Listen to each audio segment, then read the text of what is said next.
Hello, fellow hunters. The Sony Play event has the whole internet erupting about Monster Hunter Wilds. And if you don't know Japanese, it might be a bit hard to piece together the significance of this new information dropped in the live stream. It wasn't just in what we saw, but what was said during the live stream that has folks' heads spinning in equal parts confusion and equal parts excitement. In today's video, we're covering the updates and the things you just might not have picked up in this epic Monster Hunter Wilds special event.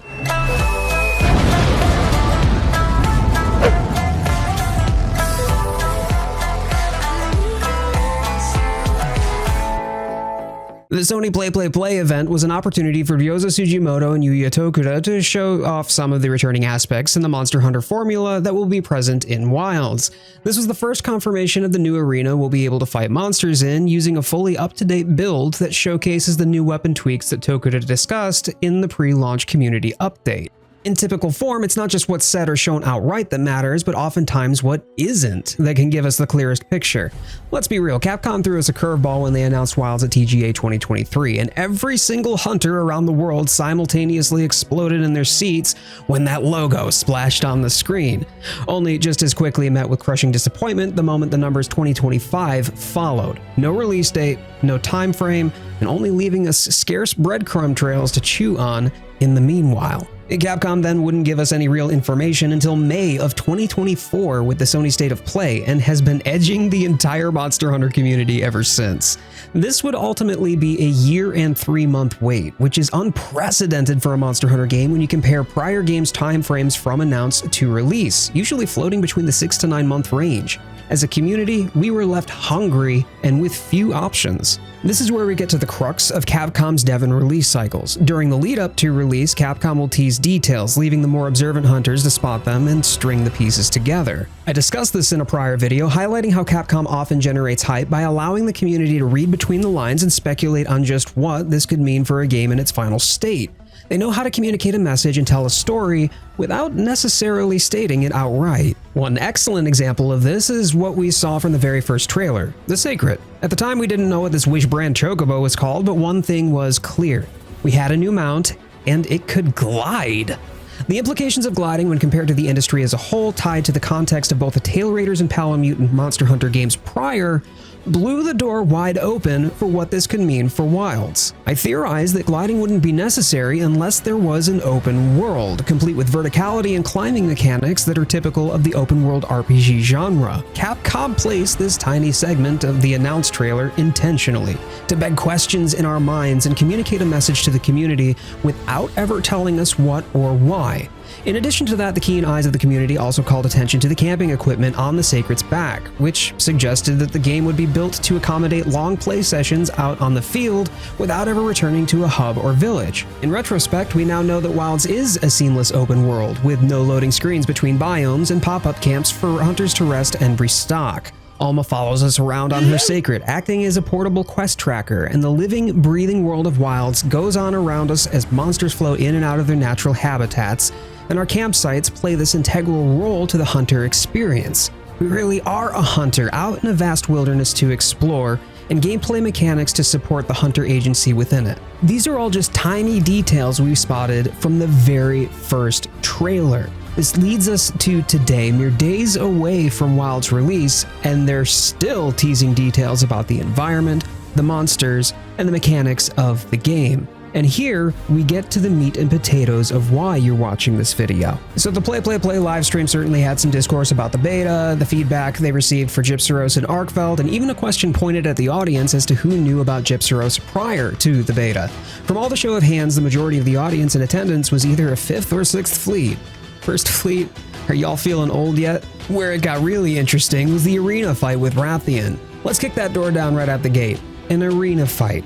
3 other members of the audience were selected at random to join, and this tells us that Wilds will include some quests that'll be wholly self-contained. Fights like these aren't just limited to arena quests, and especially for those of us who played World's Endgame, this might conjure memories of monsters like Elatrian and Fatalis. We have this dynamic open world in Wilds while still preserving some of our favorite, or least favorite as the case may be, hunts in the Monster Hunter franchise. But maybe, just maybe, we could take it a step further than that.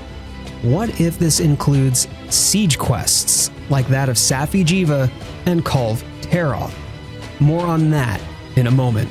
What was second most obvious to me was a familiar hue on the monster icon in the lower left, a purple outline that suggests a particular affliction introduced in Monster Hunter World: tempered monsters. Where this gets interesting is when we incorporate that with what's already been confirmed in the February Monster Hunter Wilds showcase. Gore Magala is making a return, and where there's a Magala, there must be Frenzy Virus. So with tempered monsters, we not only have the potential for arch-tempered monsters making a return, but also now frenzied tempered monsters. Add in the strange purple form of both Arkveld and Rathalos shown in this trailer, and we could be talking about 4 different afflictions for each monster in the Wilds roster. But it doesn't end there. Fabius was also confirmed as the Ace Lancer returning from 4U, with a score to settle against his old nemesis. Capcom is building up to something here. Further on in the Play video, there's a wall of text describing the rewards for participating in the event quest. You'll need to forgive the grainy screenshots here, but using machine translation was probably the best way I could get this information into your hands. If you caught it, one of the wounds that opened up during the fight with Rathian was bright purple instead of the usual red. According to the translation here, they're referred to as war wounds. To me, this is somewhat reminiscent of Skardian Garuga, a monster whose existence suggests that prior fights with hunters of other games left an old wound to heal. This is likely how monsters will become tempered in Wilds, providing a narrative justification for a tempered monster, and additionally providing a tangible influence to the hunt itself by reopening a monster's wound that had healed from a previous encounter. These monsters are meant to be tougher than the usual fare and, accordingly, have weaker points to match.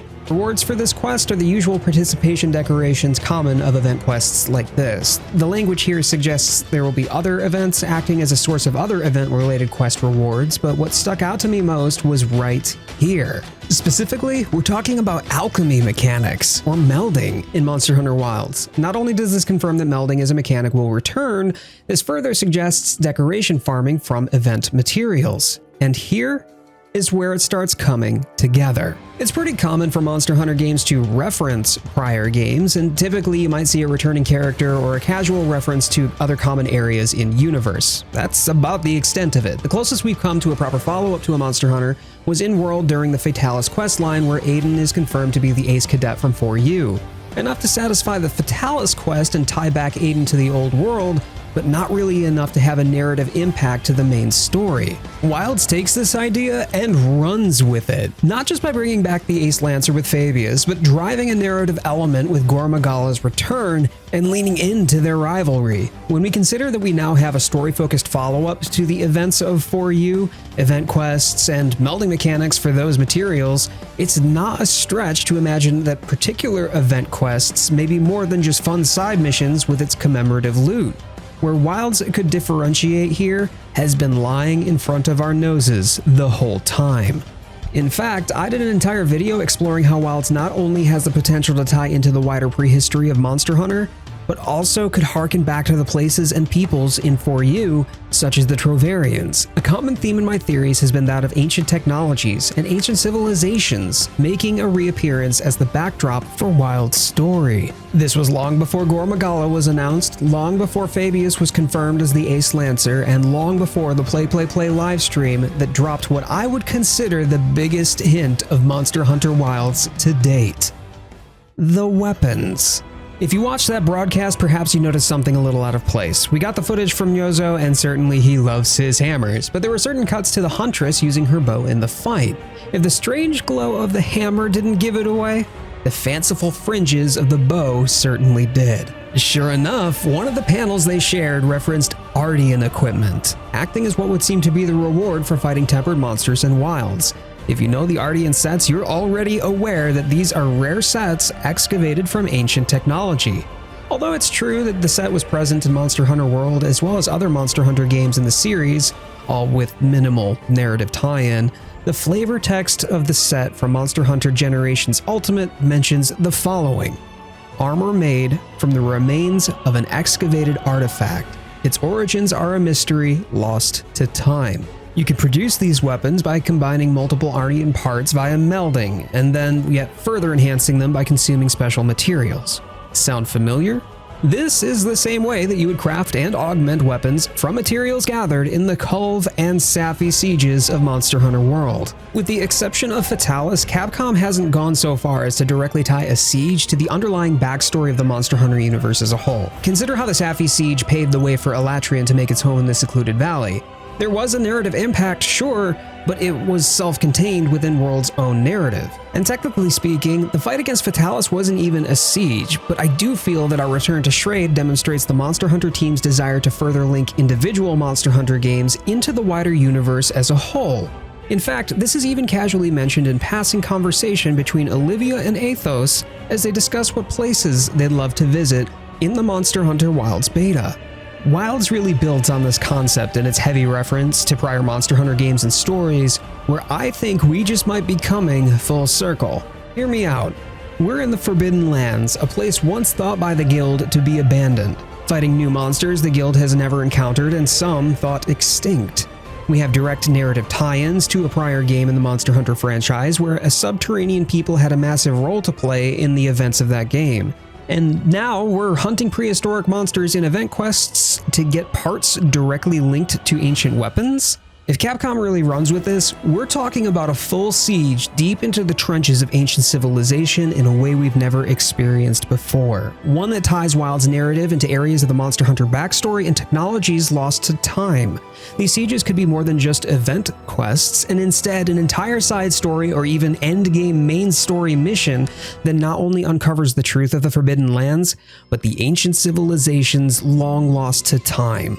This would effectively seal Monster Hunter Wilds as the definitive Monster Hunter experience, and serve as a source of truth to fill the gaps in the history of the Monster Hunter universe. Now, I'm not going full equal dragon weapon here, but imagine an entire dungeon not unlike the Sky Corridor of Monster Hunter Frontier, allowing hunters old and new to experience firsthand what set the ancients on a collision course with the cataclysm that brought their entire society to ruin.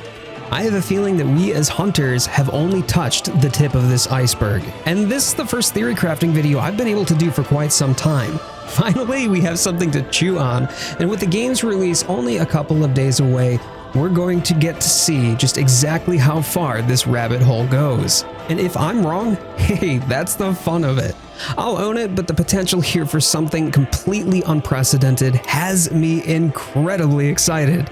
If I'm off the mark here though, tell me what you saw. Do you think it's just another simple event quest reward and that's all there is to it? Do you think that this confirms sieges for Monster Hunter Wilds? Or did you notice something entirely different?